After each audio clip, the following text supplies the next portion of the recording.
When I first started The Third Story, I thought I was chasing the definitive career-spanning conversation.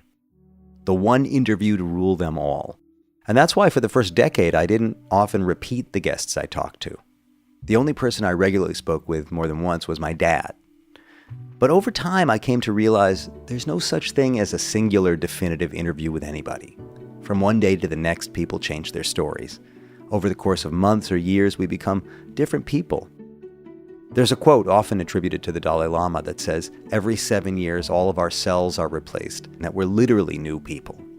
It turns out that there's no record of him ever saying that, and that the science doesn't really hold up either. Some cells are constantly renewed, yes, but others, like those in the heart and the brain, may last a lifetime. There's a kind of a poetic justice in that. Our head and heart stay with us even as the rest of the body is in flux. Still, the metaphor persists, and for good reason. We are always in a state of becoming, always transforming. And seen through that lens, these interviews are just a single frame in the movie of a person's life. While we'd like to believe that we're the directors of our own stories, the truth is we leave whole scenes on the cutting room floor, sometimes unintentionally, or we rewrite them later when the context changes. And so I have come to rewrite the story of this very project, and now from time to time, I revisit past guests to see what has changed, how far they've traveled, how many cells have been replaced, and what might have been left on the cutting room floor. Welcome to The Third Story. I'm Leo Sidran. 7 years ago, I interviewed Mary Sweeney on the porch of her summer home in Madison, Wisconsin. Every year when I go home to visit my family there, I try to sit down with at least one guest. Over time, the Madison conversations with people like Lori Moore, David Marinis, Richie Davidson, Michael Feldman, Ben Wickler, and Mary Sweeney have come to hold a special place in this project and in my own memory. They're a kind of low-key love letter to my hometown. When we spoke in 2018, Mary was already a friend. I'd actually known of her years before I met her.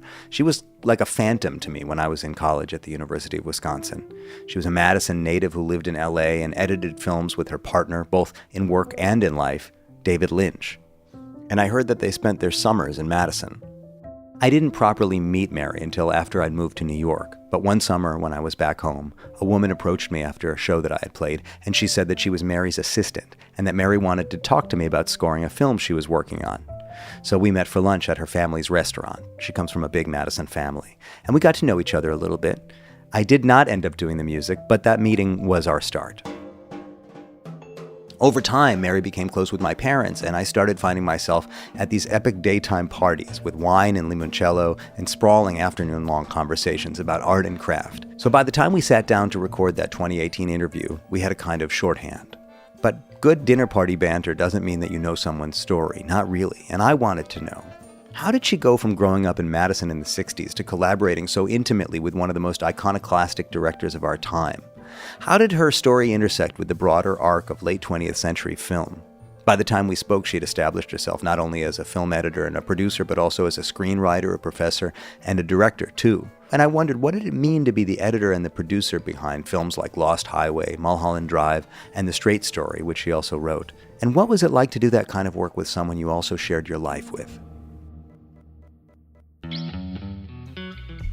For those enthusiastic fans of David Lynch, there is nothing I could say that would adequately sum up or characterize the significance of his work. But for those who may have only followed him casually, I think it's helpful to put it into some kind of perspective.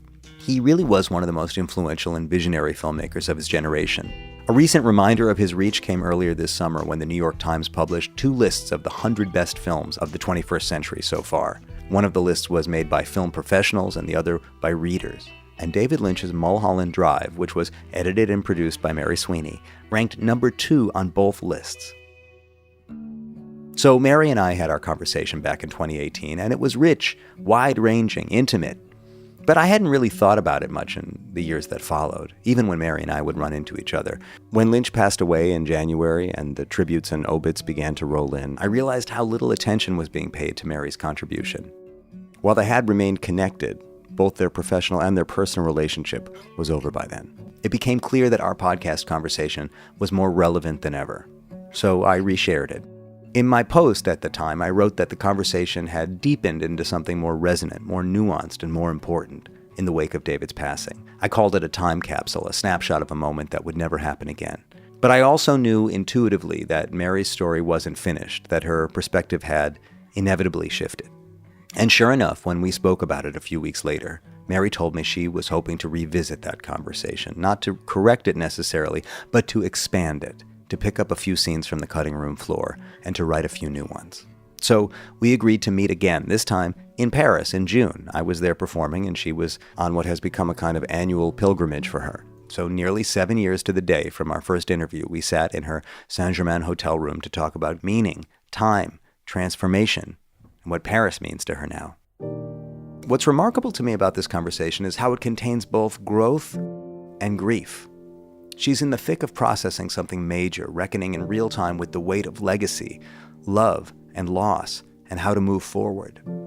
There's a deep vulnerability to this follow-up. It's more personal, more spacious, more unresolved. And it's her willingness, her insistence even on revealing that part of herself that moves me the most. I found her in a kind of in-between space, eager to write the next chapter, but drawn to the mystery of the past. But aren't we all?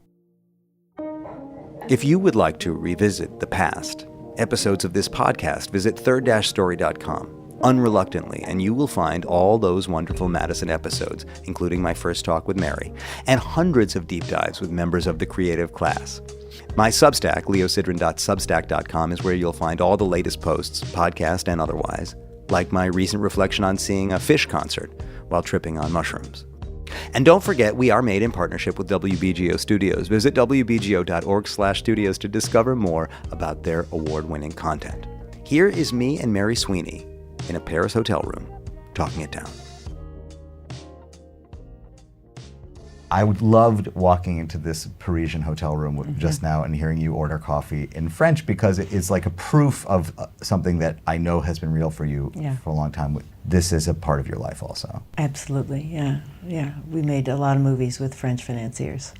All the films I produced for David were financed by French companies. First company called CB 2000, and then Studio Canal.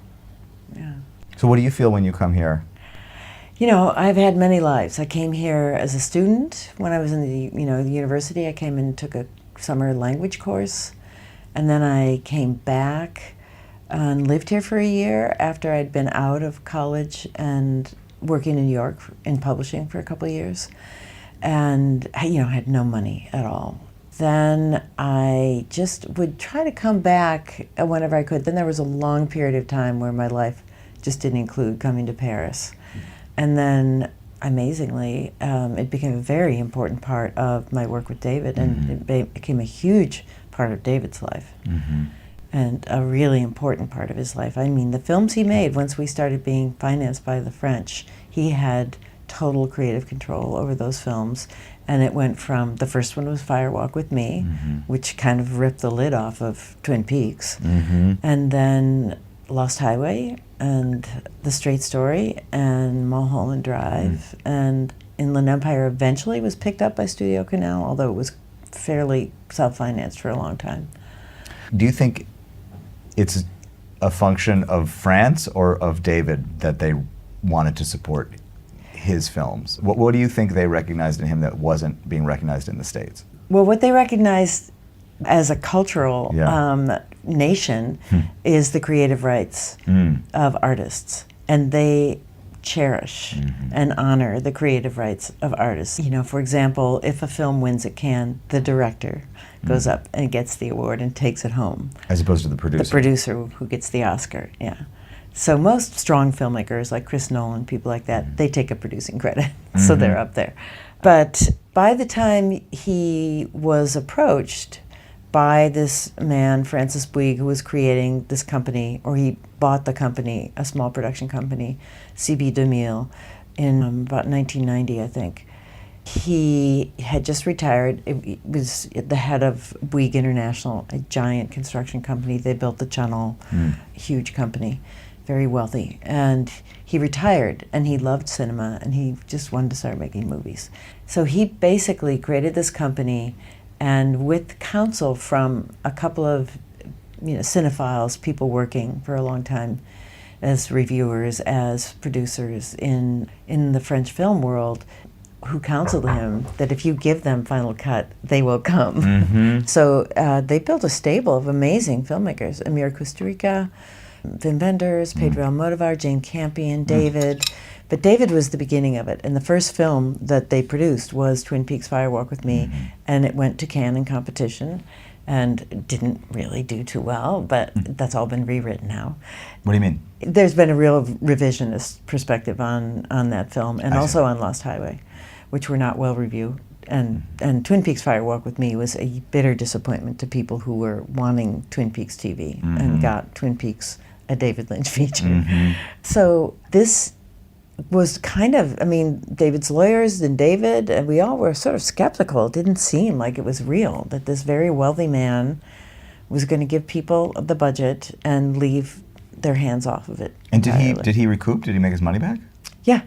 Yeah, because our budgets aren't very big. Yeah. I mean, the Straight Story was recouped before we even started shooting. Sure. In advance sales. Yeah. Distribution deals. So, it wasn't a risk, and he could afford to lose money, but he didn't lose money with us. I don't know about all the films, but unfortunately he died a couple of years later, and that's what happened to that company. I see. So that helps to set the stage a little bit about, your work life in France and just what it means. But I guess maybe to pull back a little bit and take a bird's eye view of what we're doing here, Mary, like, what are you thinking about? Why have another conversation today about your life and career and work and whatever we're talking about? When did we have that last conversation, by the way? What year was that? I want to say 2018. It was before COVID. Definitely before COVID. Yeah, that sounds Definitely right. Before COVID. Well, a lot has happened, and most significantly, David has passed away in January. And I have heard, many people have listened to that podcast. You've told me that, but other people have as well. And I am happy with that podcast, but I also felt like the lens has changed on David for the world, for me, for his sons and his daughters. And it just seemed, when you and I first talked about it, it seemed like a good idea to talk again. How do you see that the lens has changed? Every day it changes on me. It's not like I've decided anything. It's just very different when someone's no longer on Earth with us. And I think the world feels that, and certainly his family, everybody in his family does.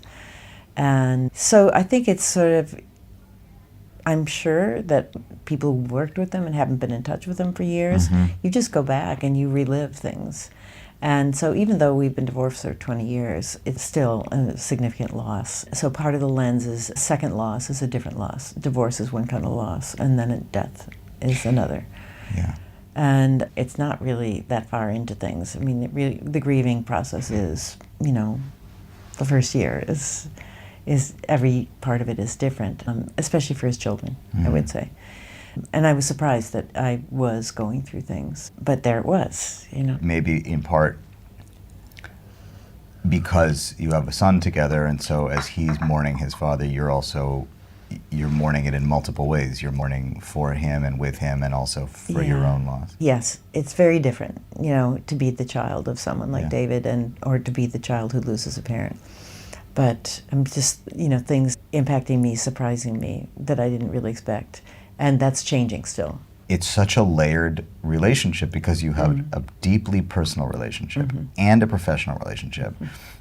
I mean, I felt that you were very open when we talked about your work with David. Actually, the one piece of it that you didn't want me to go too deeply into was sort of the beginning of it and the end of it. But I can also see how it's hard to tease those things apart. And so, the work is the work. The work speaks for itself and stands on its own, and you can speak about that endlessly, and that doesn't have to imply a personal relationship, although in your case it did. Yeah.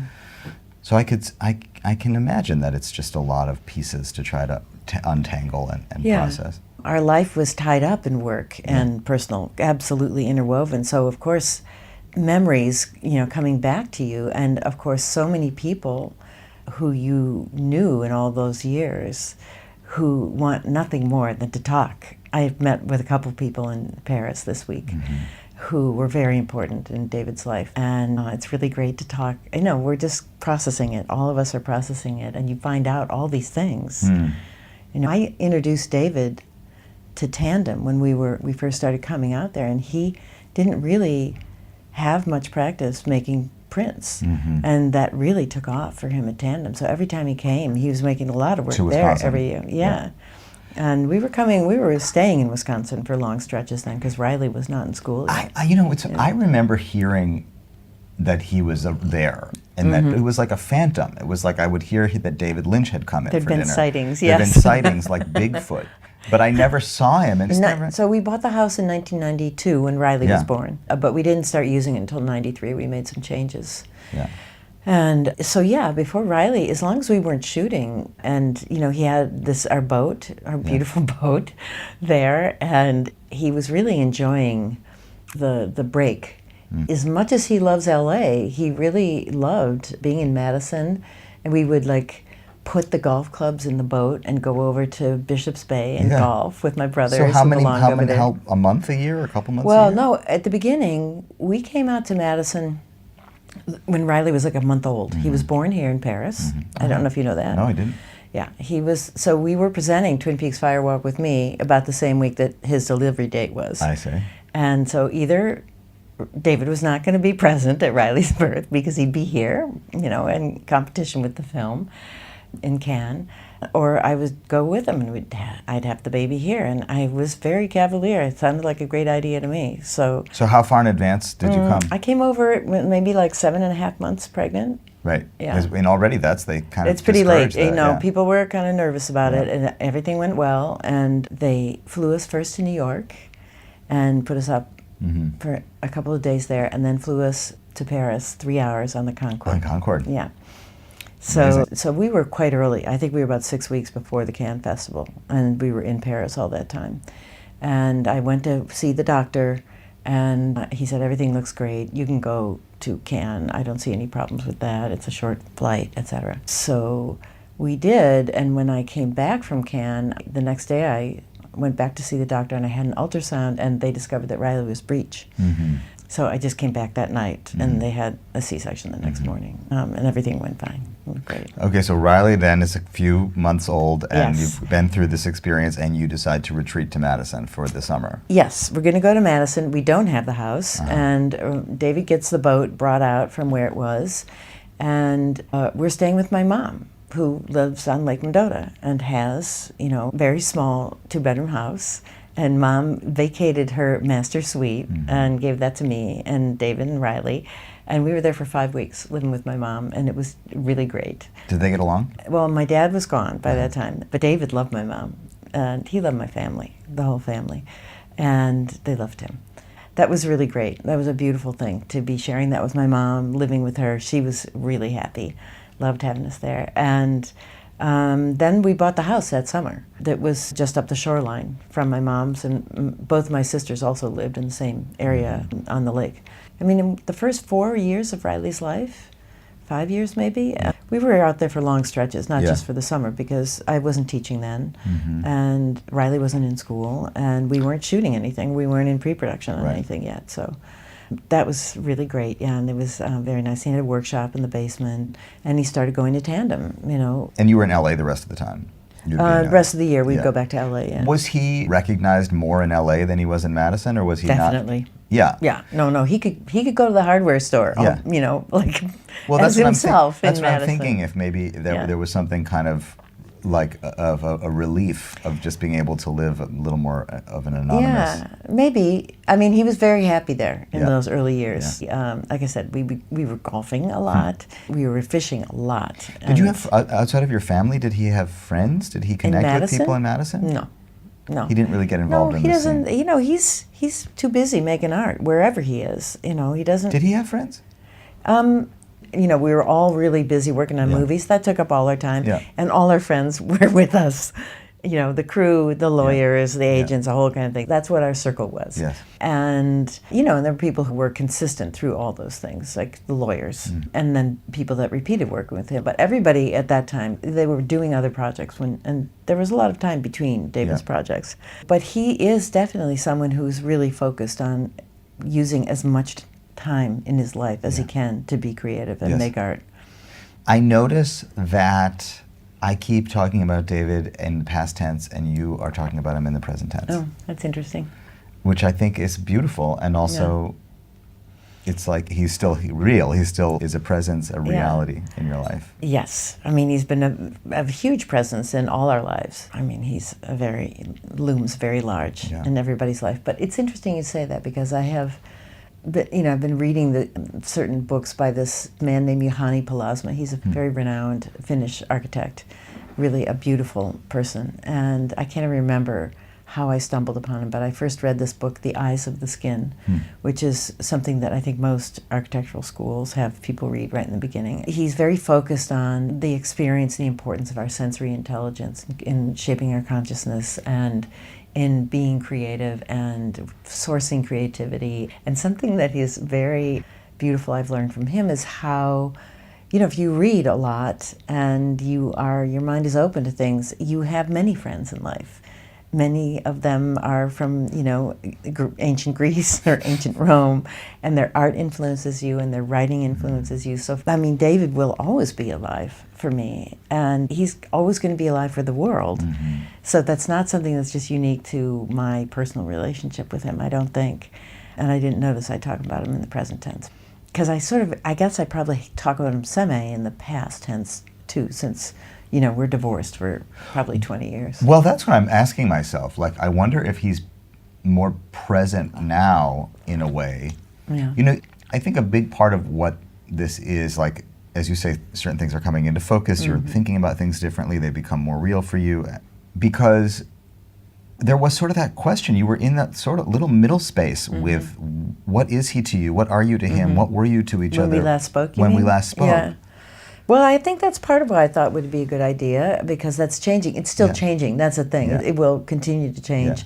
But something has shifted. Like there's a torque that just happened in my universe, my David Lynch universe. As there is a David Lynch universe that will live beyond him, and that everybody is feeling. Obviously, I do too, and as a family member. And so, again, so do the children. So I can't really plant any flags yet, It's a kind of a fluid thing, but it's interesting that it is changing. Yes.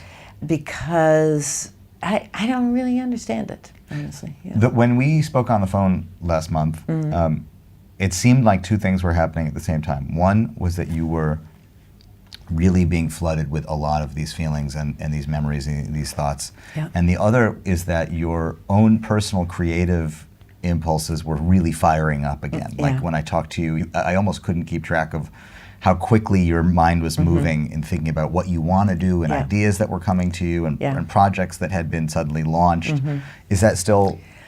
Yeah, that's happening still. I think there is something, no matter how much we love our parents, when they pass, you haven't had this experience yet, but most of my parents are gone, there's a strange liberation in it, and my parents were very loving, they were great, and all of my family misses them, but you are now the senior generation. Yeah, right. It's that kind of liberation, and your eyes are open to the finite quality of one's life, and not in a morbid or depressing way, just in a you're going through another growth spurt, basically.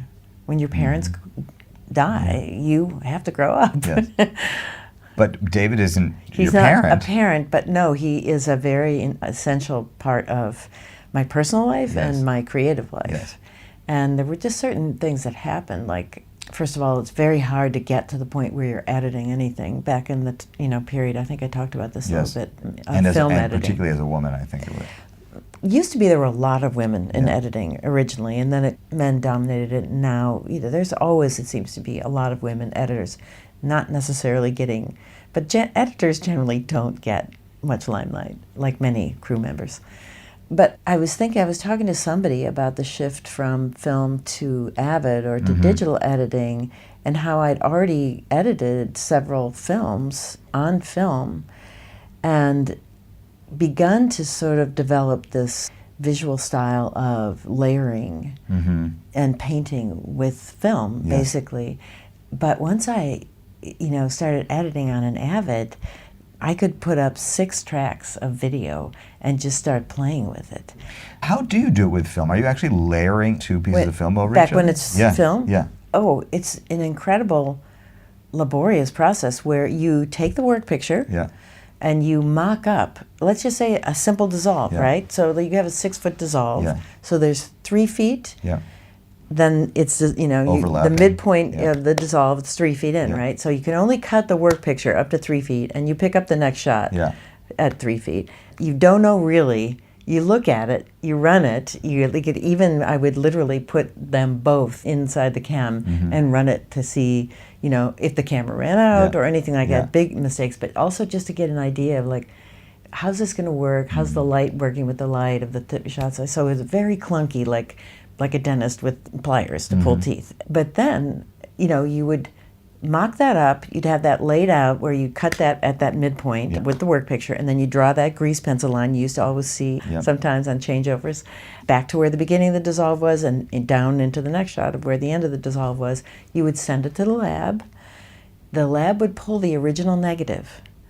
Okay. And they wouldn't cut anything, but they would take those 2 takes, they'd line them up in an A/B in an optical printer and shut the lens and open it on the other one and print that and make it dupe negative and then print that. They would send it to you and it's like, oh no, I don't like that, And how long that takes 2 weeks. 2 weeks. Minimum 2 weeks, yeah.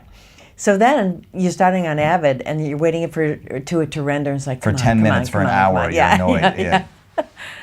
But my point is that I had the opportunity because of that technological change mid-career for me really to launch into like a really much more poetic use of film, painting or sculpting with film, and that I had the opportunity to edit David's films, and I really loved editing on film as well, but then it really felt a little bit like flying. I used it a lot. Straight Story was the first one that I was cutting on Avid, but we did also cut commercials on Avid, so I'd already started exercising that muscle, that new muscle. And what do you think? I know we've kind of flirted with this idea, but I mean, first of all of those things, not only are they easy to do, I can do it on my phone now. Yeah, I know. And we're actually at another place where AI has been trained on your work and my work, and all the existing work, and it'll do things automatically. It'll just make choices based on the sort of the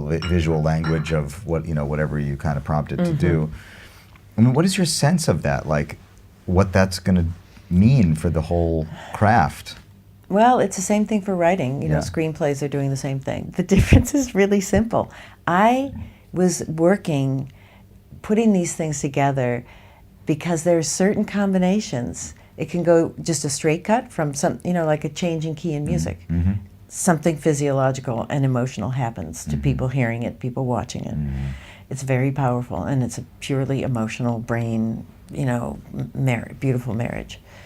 When I'm cutting scenes, and particularly in playing with those transitions, I'm absolutely investing emotionally in what I want to feel, what I need to feel at that point, what we're coming from, what we're going to, how I'm going to get an audience to like it not to be abrupt in any way, for it to be seamless for them, for it to be like the dream that they're caught in.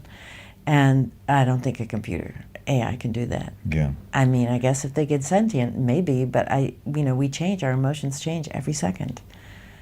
I mean, I guess what a computer can do is basically do what it thinks a person would do. This is what would happen given this set of conditions. Yeah, but unless you're sitting there and you're composing the music, composing the music of the film, you aren't going to experience without your sensory intelligence, your bottom-up and top-down intelligence, you're not going to have that emotional response. In a way, it's like we can talk all day long about what the rules are, but the rules don't actually. The rules are whatever I feel is right in this moment, given this set of conditions. Yeah.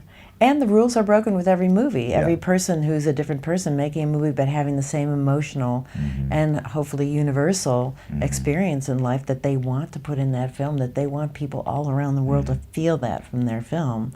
That is where fresh things come from in music. And the studios will just replicate that that's a clunky version of Sure. what AI can do. Right. That's right. Yeah, and it's not till someone breaks that mold that it, like there's an oversaturation now of all the Marvel, Yes. universe, and everybody's waiting for something new. Yeah. And it has to come from someone who's got a new idea of how to express themselves. Sure. And then everybody chases that. And for then a they while. chase that, Yeah. exactly. When you and David split up, was it equally difficult to stop working with him and stop being with him? Was it one that you mourned more than the other? Did they go hand in hand? What was harder to give up in a way? I mean, the hardest thing was the family. Yeah. So I wasn't really thinking about that. I just was thinking about my son and like putting one foot in front of the other and being there for him and really focused on that. And I had already started working at USC. So that was good because I was losing my work of 20 years. Well, exactly. Yeah. So honestly, I didn't think about it. I was really focused on Riley, and I had this job that was perfect because it, left me so much more time to be with him and to be taking care of him myself. Because when we were working together, we were working a lot at home. My editing suite was there, and our mixing stage was there. It was a really great compound. We were always there. So David and I were working a lot, but we were always home. Right. And Riley, I think, had a really good childhood. But now we moved out, and I had support. I had babysitters and housekeepers and things like that because I was producing and editing his films, and it was really great. I really liked getting back to taking care of Riley myself. And he was 14 when we got divorced, so he wasn't, didn't need. But it was tough. Yeah. It was tough. It's a tough age. So.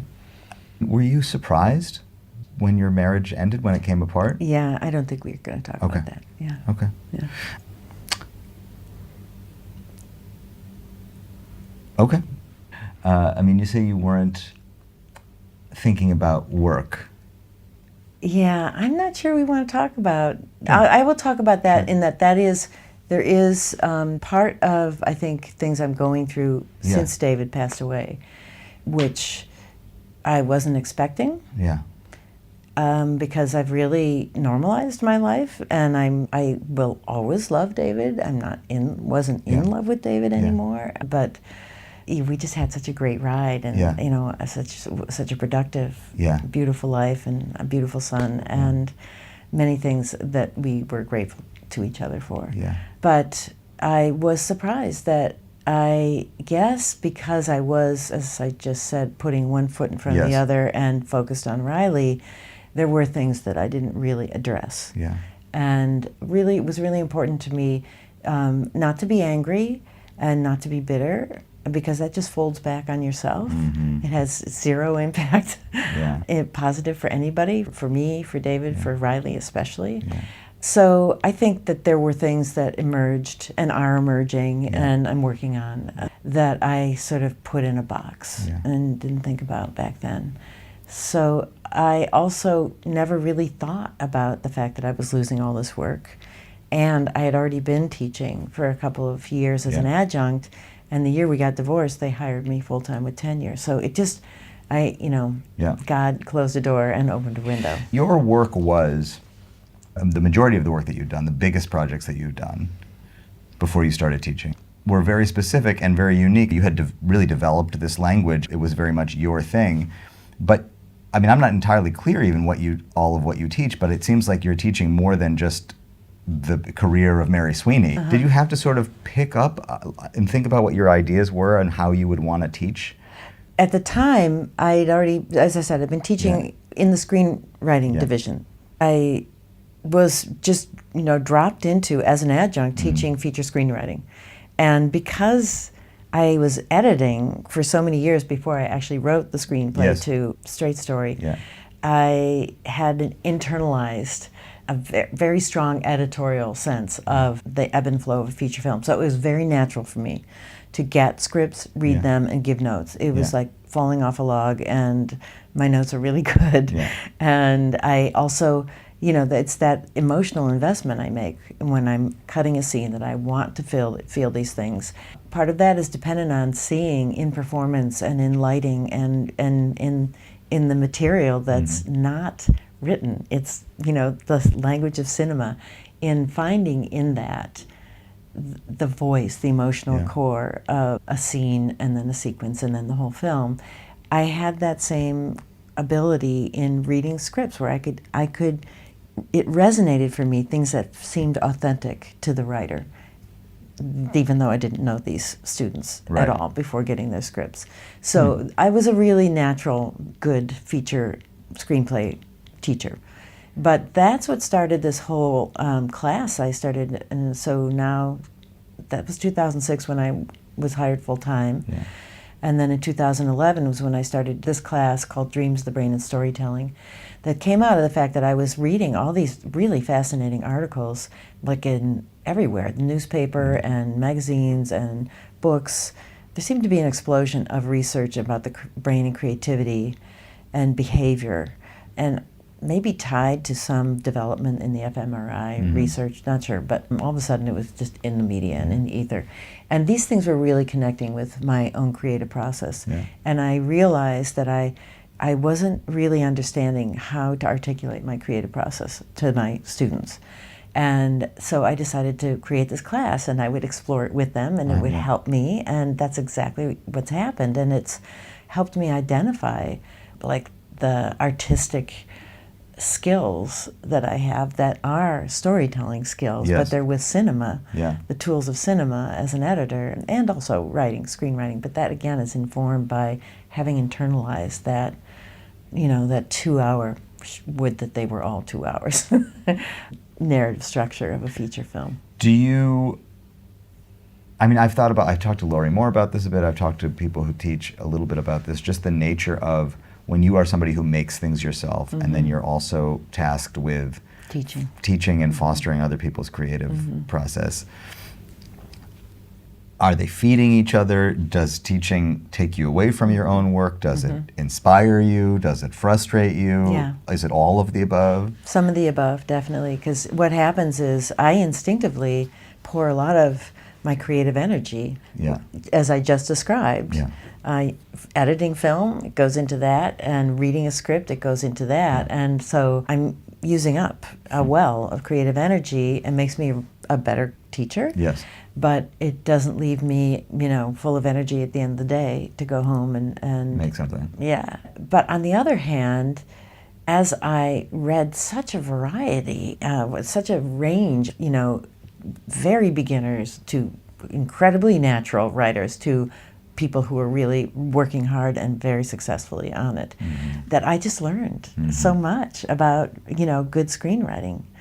And just through my editorial skills, but also because it was other people's work, and I was beginning to see things, for example, how it's really characteristic of writers of any level of experience to struggle with a central character that is really closely aligned with not necessarily an experience one has gone through, but it's coming from you. It's your psychology that's going into this story.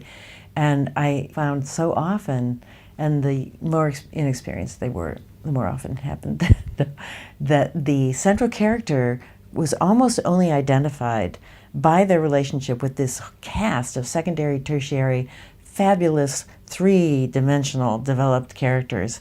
And it's just, they couldn't commit to exposing themselves. And so the central character, and this has happened to me in and it's notes I've gotten from other people, it's like, I can't quite get a grasp on that central character. So that's an example of how you've learned from reading teaching. all these.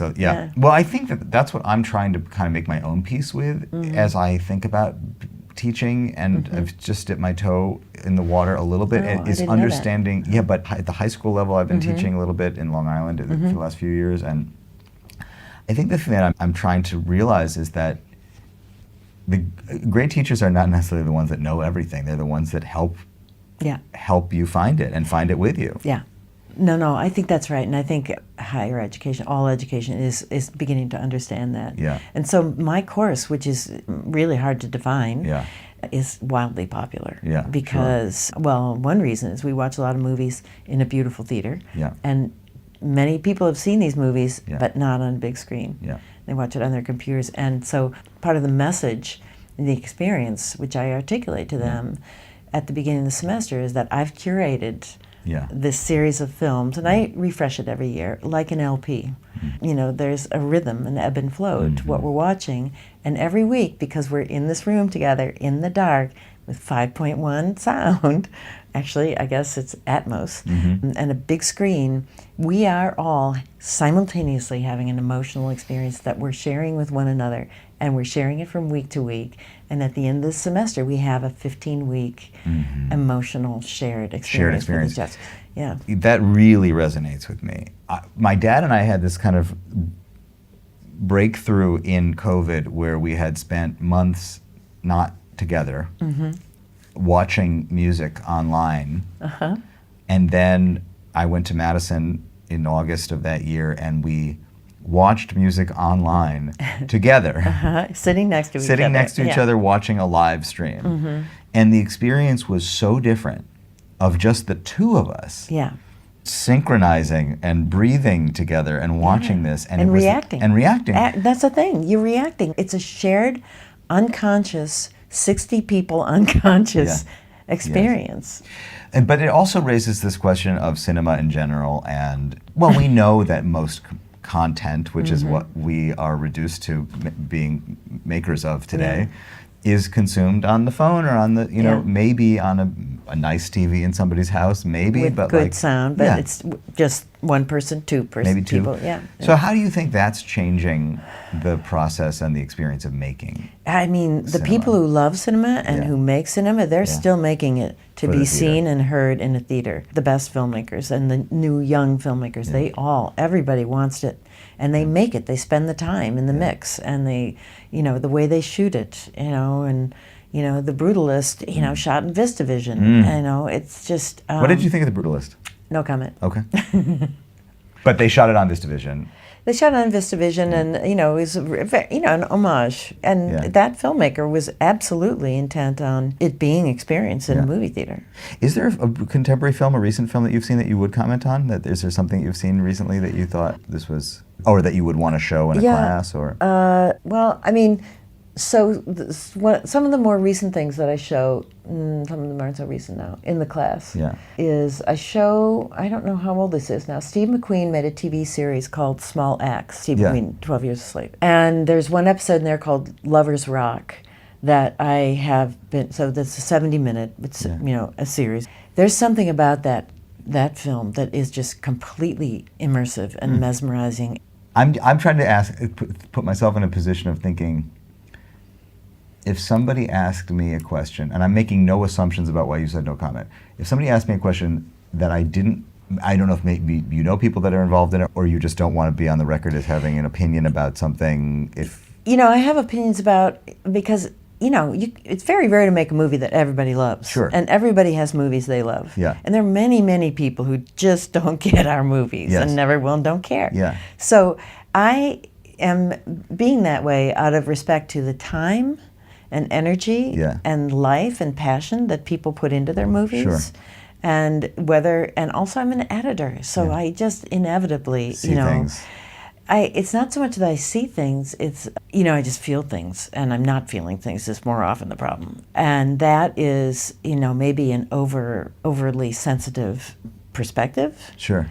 And I just feel like there are, you know, there's always something that I will admire about a film because I know what goes into making a film. Sure. And I know how it's a total myth that filmmakers are thick-skinned and don't care what the public think. It's like you can get 100 beautiful reviews and you get one bad review and it just really bugs you and you feel really hurt. Yeah. It's very personal, as you know, Faye Dunaway says.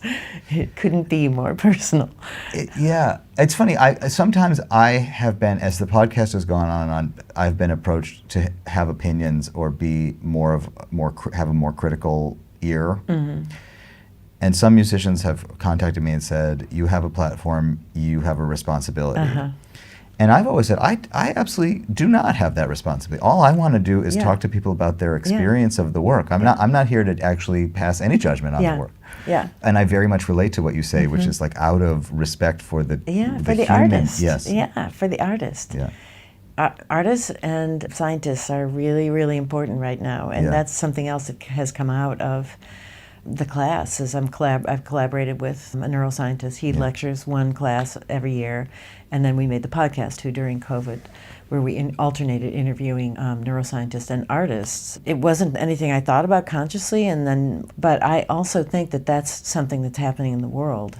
There's a need to respond to how crazy the world has gotten, and artists are, of course, a mirror, and they have that kind of ability to step back with a kind of Google Earth view of things and see like the pieces of the puzzle and have it inspire them to make a sculpture or make a painting, or, it's just been an important role in their life through history. And scientists are also, in their own way, just seeking like the meaning of life. That's what they're both doing. And, scientists are doing it in that very creative way of trying to figure out how things are working. Yeah. It's kind of beautiful, and I think there's this mind meld going on, around the world between those two classes, if we'll call them that, of people who are really creative as scientists and as artists. It's interesting that you became sensitive to what artists are when you started from a sort of a craft angle. Absolutely, yeah, and ended up completely expressing poetry. How much longer do you think you'll want to teach?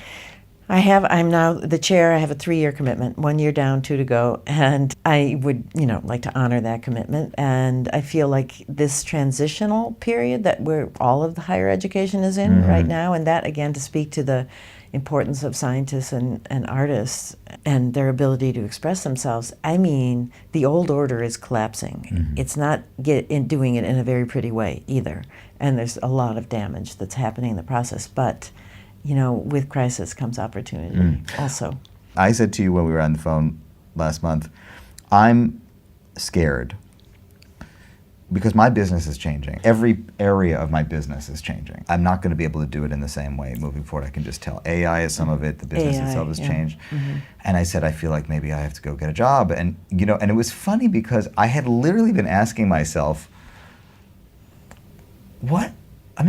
could I be a CPA? Like, could I get a job? And you said to me on the phone, this is not the time to become an accountant. And it's not. I hadn't even mentioned that.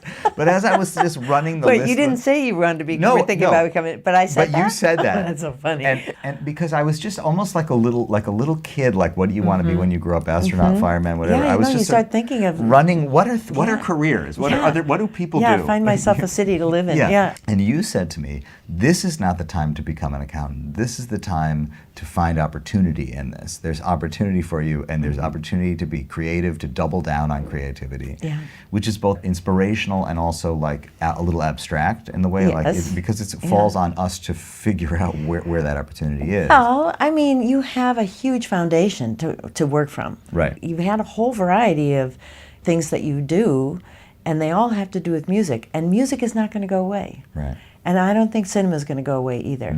And we just need to kind of step back. Like I was saying, it's like, okay, there's nothing we should really think of. Like, a lot of people, this happens in this kind of change always, where people start to think of things that are related to the old order, that'll be an interim thing. Yeah. And they put their eggs in that basket. That thing, But the speed with which our world is changing, that's a waste of time. Yeah.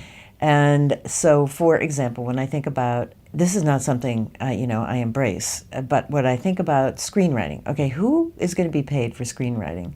I can see that the human element is going to be necessary for some time, even if AI is going to make everything better. They're going to write better and better scripts, but they're not going to write emotionally new or fresh scripts. Maybe that will change. I kind of hope I'm not around for that. But they still need humans to inject emotions into it. So what that means is, people who have a lot of experience will become script doctors, and they'll be able to make a lot. They can demand a lot of money. And so that's a smaller group of writers. Exactly. It's naturally in this kind of revolution, the bourgeois revolution, the industrial revolution, many jobs disappear, and they get narrowed down, and new jobs are created.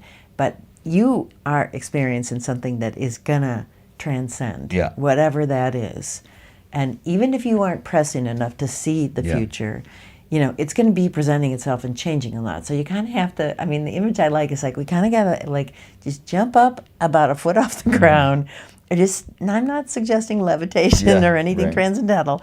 Just kind of hang there because everything under us is shifting. You know, you say jobs will be lost.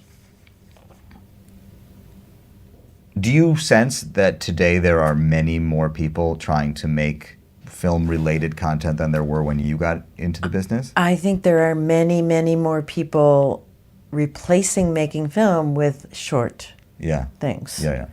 Webisodes, now TikTok. Sure. And like that's finite, I guess. It's like, and there will be a saturation of like that's not satisfactory and a pendulum will swing back. I think there are really great films being made, like much more interesting films Yeah. than have been being made. But for, I think you you know. could argue the same in music too. There's just Yeah. a lot. There's Yeah. so much that we can't even.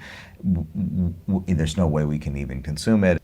But when you talk about AI as a reality, it's going to write. We're going to need script doctors. I mean, I feel the same way about Music. music. Certainly, music in any industrial or like advertising, any of that stuff. Absolutely. Even providing music as a service, which is one thing that I do. I'm already in conversation with somebody else's vision. Yeah. Depending on how they want to work, they're more or less specific and controlling or open-minded or whatever. But assuming that you're dealing with somebody who has pretty strong ideas about what they want, I think they would be probably well served to work for a while with an AI tool to get Yeah. close to what they want. Yeah. I mean, that seems like it makes perfect sense. Yes. Yeah, it does. I think that producers will probably be, studios will generate first drafts of concepts that get up in the executive suite. Incredible. And then turn it over to someone to rewrite. Yeah. But now, do we think, is this the most cynical expression of where we've come already, or is this a good thing? I don't think it's a good thing. No. Yeah, I yeah. definitely don't think it's a good thing. And I think that the product will suffer. Yeah. Music won't have human passion. Yeah. And maybe it won't surprise you. I mean, the question is, can these things surprise you? Like, because they have their own point of view. Yeah. Yeah, I mean, they don't have a point of view. They have, variations on a theme that they can just, like, in a second. Yeah. So David Sally, the painter, did this experiment with his own AI robot or something, where he fed a bunch of his paintings and drawings, I guess, into it. It was an article in the New York Times. I might be misquoting it, but that's, I think, what happened. And he talked about how he would give him a line of poetry and say, generate, a David Sally visual version of this. And there was a lot of bad things. But he also said that there were some sort of, things that happened because they were informed by his body of work, that they were maybe, if he made another 15 paintings, he would have arrived at himself because he liked it. Here's my problem with that, and I've talked a lot about the idea of something that I think is problematic, but it's history. There's no way we can change it or go back. Going from analog film editing to digital editing, which is the focus and the concentration you have to have, because you just can have one strip of film up at a time, and you don't have the nonlinear access. And the kind of investment when you watch dailies the first time, and the kind of notes you take of anything that has a physiological impact on you. And so if people are watching dailies in high speed, it's anything faster than 24 frames a second, I guess, they're gonna not have that same physiological reaction, and they're gonna miss things, and they're gonna miss gold, and they're not gonna work as hard because it's so easy to say, well, let's try this, this way, and you could just go in and change a scene really fast, and AI is gonna make that even faster. Do you think, I'm trying to remember if I have some sort of vague sense memory of talking about watching dailies with David, and would he have memories from the set shoot? that Yeah. he would say to you, it's this take, I think it's this take? Yeah, when he's on the set, with every take, with every setup, he indicates one or two or sometimes three preferences. And so if he goes through it, it's like, okay, that's a keeper, but let's try it again, kind of thing. The script person will have circled things that's that on set before you even watching That's dailies. on set before I'm watching the dailies. And also, he stopped watching dailies. We didn't watch dailies together anymore. It was just too time consuming. And, we used for the first couple of weeks, we'll watch dailies because all the keys come and they look at what the production design looks like, the cinematography, and that's really important. But then he just stops watching them. It's like they just put all their time into production. And my first job of the day was to just go through the unsunk picture and make sure there were no negative scratches and stuff like that. But I did that in real time too, and I, even though I didn't have dialogue and I wasn't thinking about the scene yet, I would always call him because I would be seeing incredible things just with the picture, that I'd get. And you would tell him what? I was very excited about it, and this is really important to him. And I needed to call him to tell them in the production that there were no negative problems. So as soon as I would go through it, I made that call. But he always wanted to talk to me because he wanted to hear, how they looked, and because he wasn't going to look at them, and also because I was always excited, and that was really good for him. He could read me like a book. In what sense? If I was trying to hedge about anything, I'd get very far, and it was discouraging if I wasn't, really totally excited. into it. Yeah, not totally into it, but I just was very engaged. I mean, it's the final rewrite. You're very engaged in the storytelling as the editor, and I was always, it was a very rich life and work, and it wasn't. I didn't have to pretend to be enthusiastic. To be enthusiastic. Yeah. Have you worked as an editor since working with David? I edited my own film. Yes. And I do make short films myself, but I haven't been hired by anybody else. No. Was there ever a part of you that wanted to? There wasn't really any part of me that wanted to. I didn't even think about it. I didn't look for it. I never had an agent because I only worked with David. So I didn't go looking, and I didn't really come to mind. I was probably tied to David's work. I don't know. I had a BAFTA. I was pretty satisfied. I think also it took me some years to even come around to thinking of like, oh, maybe I should edit something. But when I think about the experience I had and how transcendent that was as a 20-year collaboration, So, but this is a very rich area, to be honest with you, because you don't teach film editing in a film program. No, I'm happy I don't teach film editing, yeah. But the experience that prepared you to teach was as an editor. I absolutely take what you say, that all of that editing prepared you to be able to see a script. And to write a script. But the experience itself, the thing came out of editing. Yeah. And I think it's really kind of notable that once it was over, you said, well, maybe the thing wasn't that you were an editor, it was that you were a collaborator with... This is what I was saying about what happened when I was able to start painting, with Avid, was that I recognized my artistic life. Do you see yourself as an editor? If somebody were to say, tell me about yourself. Not now, but I mean, it's very important, and it is my most artistic work, including, my film or, the short films I make. It's all in those films. Yeah. And it's my particular kind of poetry or artistic investment and emotional creativity. It's interesting. I mean, because it does transcend. I mean, I went to this Hackney show yesterday. Yeah. It was so mind-blowing. Yes. He's so productive. I saw it in London. Oh my God. Unbelievable. Unbelievable. And it's so beautiful that you find that. So, to go back to a question I didn't really want to talk about, I would say all parts of our life together are so resonant and such rich memories and so beautiful, and such an incredible opportunity and like learning and artistic expression, all of that. But I do at times miss that art that I got so good at. Yes. But I can't imagine doing it with anybody else. No. And I am, one of the things I think that I'm coming around to is I have been painting, and I'm painting more, but I'm also thinking I should be making more and more short films, and not narrative necessarily films, but using those skills, to make art. I'm prepared for you to say you don't want to talk about this. I'm going to frame. I've trained you now. It's good for one to learn that just because people ask questions doesn't mean you're entitled to an answer. Sure. And people have to think about that. When people they ask who the are question? being asked questions, people have to think about that and realize you don't have to answer these questions if you don't want to talk about it, or you're not ready to talk about it, or it's just something that's too private. And I really have a strong sense of privacy, and I think that's a good thing. You said earlier that editors are often overlooked in general. I actually think in many ways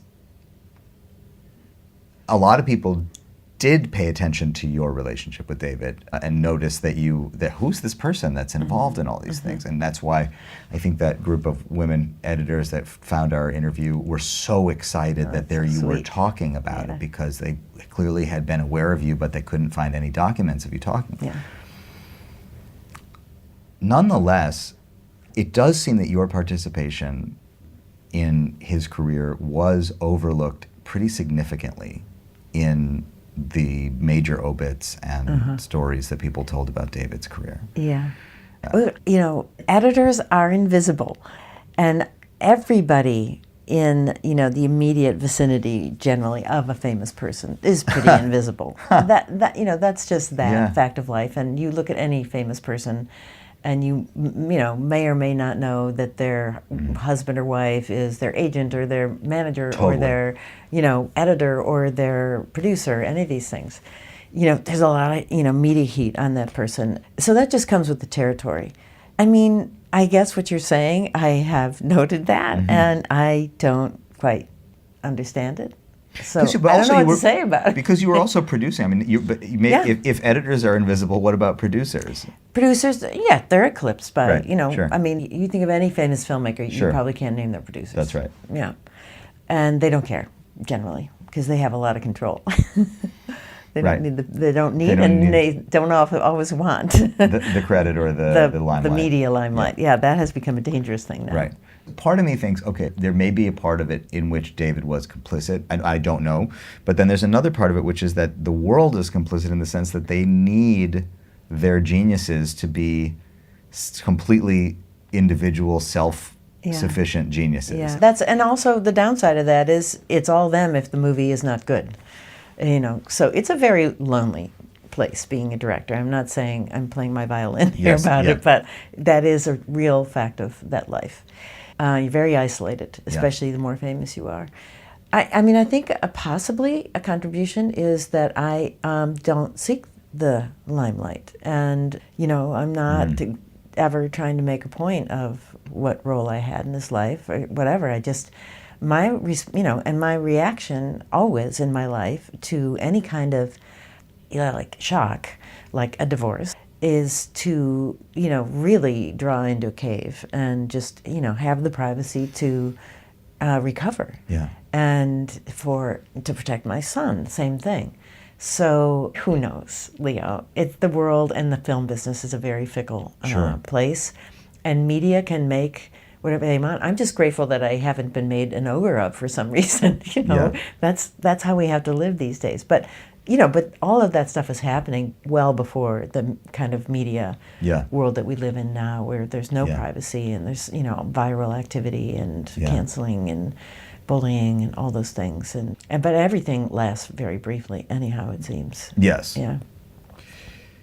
But I will say also that, you know, there were many very valuable partners of a filmmaker who are invisible. It's not just editors, sound designers are another one. Yeah.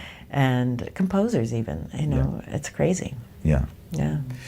I mean, I couldn't help thinking about my own life when you say, well, who could I possibly collaborate with in the same way that would make, that would even come close to making me feel, obviously nobody. Yeah. I mean, I think about that with my father, right? Yeah. Like most of my professional life is tied in one way or another to, and particularly as a drummer. Yeah. Like for a long time, my father and I have been preparing. We're preparing together. Yeah. You know. I think that's really a beautiful gift you're giving him, by the way. Well, he's giving me too, that he's willing to talk about it. Yeah. I know, but you are, I mean, I've seen this with many friends of mine as they age in different contexts where people, they don't work together at all. Where there's a certain point where that changeover happens where the parent is being taken care of. Yeah. And you've done it in such a gracious way. I've watched you guys in your performances where it's like you've got a new shtick on stage, which is you sort of just, you know, poking him, teasing him, and he loves it. And he was like, gets really funny, and it's a different dynamic, and it's so, like, that you're sharing that with the public is really beautiful. Yeah. Well, and I think I relate also to the subtlety of the performative aspect, I mean, maybe you didn't fully feel this because it's not like you and David ever went out on a stage and had to like demonstrate, edit things together, things together in front of people or whatever. But there is a kind of performative nature that is both extremely revealing and is also controlled. You know, it's what we choose to share and what we don't choose to share. But it's a fine line to walk. You know, I mean, Yes, maybe one day I'll find myself in an interview and I'll say to somebody, Yeah. I'm not going to talk about that, you know? No, but it's different because he can't divorce you. Right. That's right. That's why it's, divorces are, hard for people to talk about. Not that ours was pretty civilized. Yeah. That's a different situation than losing you're someone. absolutely right. Yeah, and that's why this is interesting, because what's happening now is that I processed a lot of things, over the last 20 years, but I am now needing to process it, as I said at the beginning, through a different lens, which is a better lens, for sure. I'm not shocked anymore. Yeah. And I have a very full life. Yeah. And it seems to be kind of blossoming in response to it. Maybe it's a gift, David left me, who knows. You really have had an extraordinary life. To think where you came from and maybe what the expectations might have been for somebody from a big family, in Madison, and like to go as far as you went and to have made all this contribution. And I say that to say you earned everything that you did, and everything that you did belongs to you, but it is also in conversation with so much of it with somebody else's work, and then that experience is also personal. So that's where I think it is a complex, and more complex than many other people who have had a career somewhat like yours, because I don't know how you, quote unquote, own your work independent of the relationship. Yeah. I mean, I think you could say that about any editor-director team. Okay. So I'm good friends with Joe Walker, who did a lot of Steve McQueen's work, and also is still working with Denis Villeneuve, and won the Oscar for the second Dune last year, or a couple years ago. Yeah. And, that's a marriage. They both have their own partners outside of the cutting room. But every director-editor relationship, and it's different on big films where there's like 6 editors. Yeah. And many editors, they work with different directors, and but then there are people like Joe and me and Thelma and other people where it's just like, you're what the director trusts, and it works, and they stick with you. So that is the things you were just saying. Yeah. Without those people being in a marriage with the directors, that's true of them too.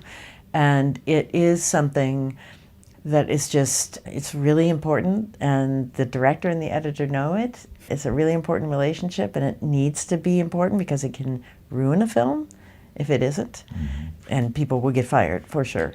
But it's and not people, that's just, what I was going to ask. People can get fired. Those marriages can come apart. Those definitely. creative marriages can. I mean, marriages. Sure. Sometimes they come apart. I mean, if a filmmaker just runs into a rough patch, they will change the personnel. They'll change their team, and it's not just the editor. It's a cinematographer, it's the actors. Sure. So people like David and Steven Spielberg and Denis Villeneuve, they stick with actors that they like, and they're in a rhythm, and with their whole team, and it really is a huge boon to have moved from movie to movie with people and know that you don't have to go through the anxiety of building a new relationship of people. All of them are very important to the director. Yeah. So it's not just editors. That's a very fair point. That they're all marriages in some. I think nothing level. more than an editor and director. Yeah. That's definitely a marriage. And I assisted other editors, and those were intense relationships too. You really rely on people. You're working so crazy. Your hours are so crazy, especially in film. Oh my God. And so did David, he must have worked with other editors then in the last... Oh yeah, he worked with, Dwayne Dunham, who I assisted on Blue Velvet and Wild at Heart. And I forget... But after you, I mean. Oh, after me. Oh, well, he was the editor of Inland Empire. Yeah. So after you, irreplaceable. It was you or no one? Yeah, it's complicated. That's complicated, something I'm not ready to talk about yet. But okay. I really respect your boundaries. I mean, I maybe it doesn't seem like I do. You can try, because I feel fine. Yeah. We're friends. I feel fine, and you totally respect it when I say I'm not ready to talk about that, I mean, or I don't ever want to talk about that. I mean, I respect it also as somebody who struggles with boundaries and struggles with figuring out where they are, and I just want to acknowledge that I appreciate watching you. I'm learning from you as I watch you do this. I just see how each event is another opportunity to decide. Yeah. So, Mary Sweeney, thank you for Yes, taking these Sidran. opportunities with me today and for commenting as much as you have. Yes. I appreciate you as a friend, and Likewise. we'll do more. Yeah. No, I've really enjoyed this. It's good for me to talk these things out too. Yeah. And figure it out as I go. There she was, my friends, Mary Sweeney, figuring it out as she goes. What a soulful and searching talk. In the spirit of giving credit where credit is due, you should know that The Third Story is made by me. I produced, host, and edit it at Third Story HQ in Brooklyn, New York, and you can support it on Substack. I'll be back again in your headspace with another deep dive before you know it. Until then, I'll talk to you soon. This has been a WBGO Studios production. To learn more about WBGO Studios' award-winning podcasts, special concerts, live streams, and more, visit wbgo.org/studios.